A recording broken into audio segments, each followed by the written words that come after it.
Bueno, en este video vamos a explicar el funcionamiento de nuestro circuito de laboratorio de la guía 3 de electrónica, cuyo objetivo es generar y controlar una señal PWN para poder aumentar o disminuir la velocidad de un motor de corriente directa.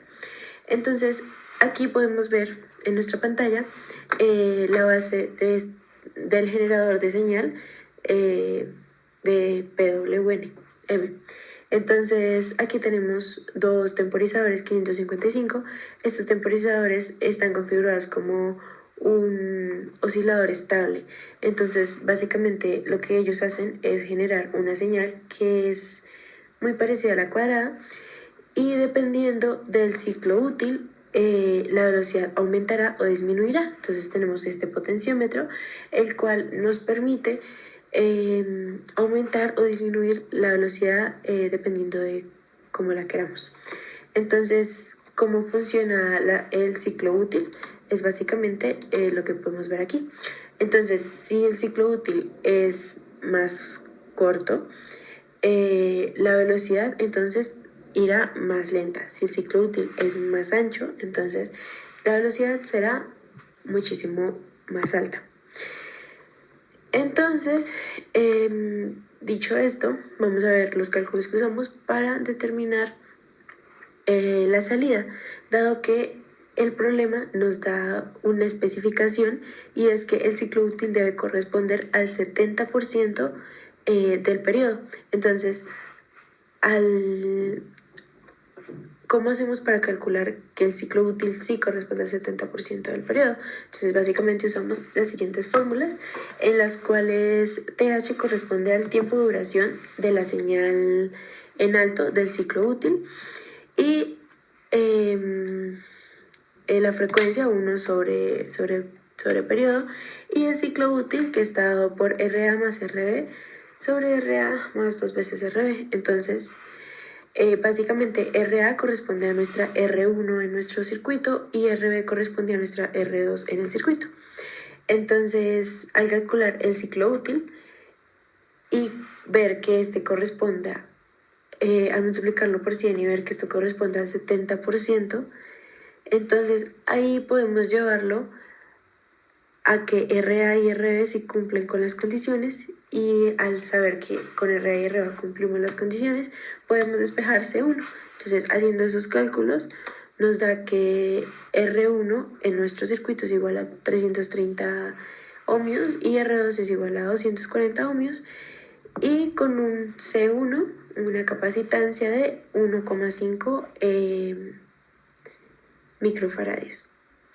Entonces, ya con esto, básicamente lo que hace es que se genere la señal PWM y ya variando el ciclo de trabajo podemos aumentar o disminuir la velocidad del motor. En esta etapa básicamente obtenemos la señal de control. A partir de lo que dijo mi compañera, les voy a explicar la segunda parte del circuito. La señal PWM generada ingresa primero a un optocoplador 4N25, en este caso, el cual cumple una función clave y es aislar eléctricamente la parte de control de la etapa de potencia, protegiendo al microcontrolador ante posibles sobrecorrientes o fallas en la carga. Después, la señal aislada se conduce hacia un amplificador operacional que no solo acondiciona la señal, sino que también la amplifica en voltaje y mejora su estabilidad, evitando pérdidas en el proceso de conmutación. En la siguiente etapa encontramos un par de transistores complementarios, Q4 NPN y Q3 PNP. Esta combinación se utiliza para implementar la señal y adaptarla en corriente de modo que sea suficiente para controlar la compuerta del MOSFET de potencia, en este caso Q1. Finalmente, el MOSFET funciona como interruptor principal, regulando la energía suministrada al motor según el ciclo de trabajo del PWM. Gracias a esta secuencia, aislamiento, amplificación y conmutación, el circuito convierte una señal de control débil en una señal robusta capaz de manejar directamente la carga del motor. Ok, siguiendo con el ejercicio, vamos a ver la etapa final del montaje. Una vez que la señal PWM llega al puente H o circuito integrado L293D, este controla el motor DC. Y ahora el motor puede variar su velocidad dependiendo del ciclo de trabajo de la señal PWM. Y también es posible que controle su sentido de giro gracias a las entradas del puente H. Por otra parte, se realizó una segunda versión del circuito en donde se reemplaza el integrado por un MOSFET IRLZ44N de potencia. Para este caso, el MOSFET entrega la corriente necesaria de forma más directa y pues también logra el control de velocidad del motor. Como una conclusión para este laboratorio, nos permitió entender cómo se genera la señal PWM con el temporizador 555 y de esta forma cómo se aísla con el optoacoplador y cómo controla un motor DC utilizando diferentes etapas de potencia. Aquí podemos ver el montaje realizado en la protoboard. Básicamente corresponde al mismo circuito que observamos en la simulación, pero ahora implementado físicamente.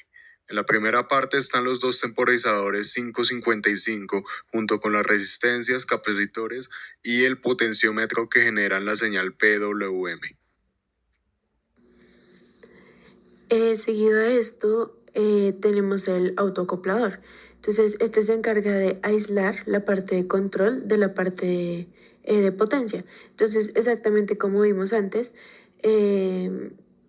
está la etapa de potencia donde el puente H o el MOSFET se encargan de controlar directamente el motor. Entonces, en este caso usamos un MOSFET. Entonces, podemos ver que al variar el potenciómetro cambia el ciclo de trabajo de la señal PWM. Entonces, en consecuencia, la velocidad del motor pues también se modifica.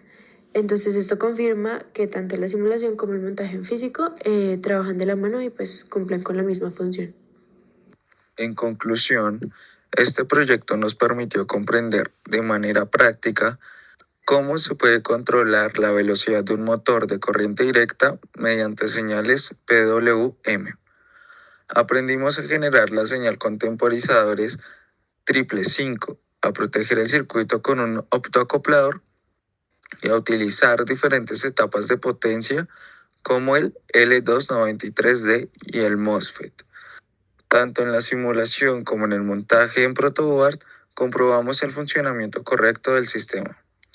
Este trabajo fue realizado por Carol, Diego y David para el Laboratorio de Electrónica Guía número 3.